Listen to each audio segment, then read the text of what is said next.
আসসালামু আলাইকুম।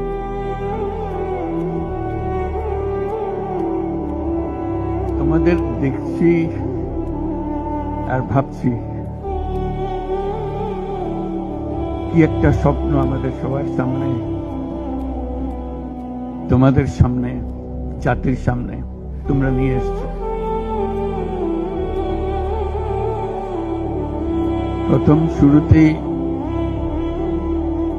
আমরা যারা শহীদ হয়েছে তাদের কথা স্মরণ করি। যারা শহীদ হয়েছে তারা চলে গেছে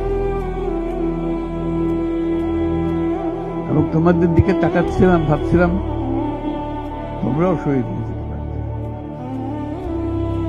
এটা শুধু ভাগ্যের খেলা, তুমি এদিকে রয়ে গেছো, সেই দিকে চলে গেছো।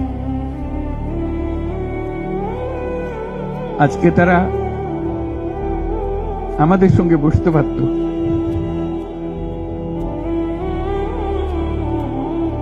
কিন্তু সেই সুযোগ তাকে দেওয়া হয়নি, তাদেরকে দেওয়া হয়নি।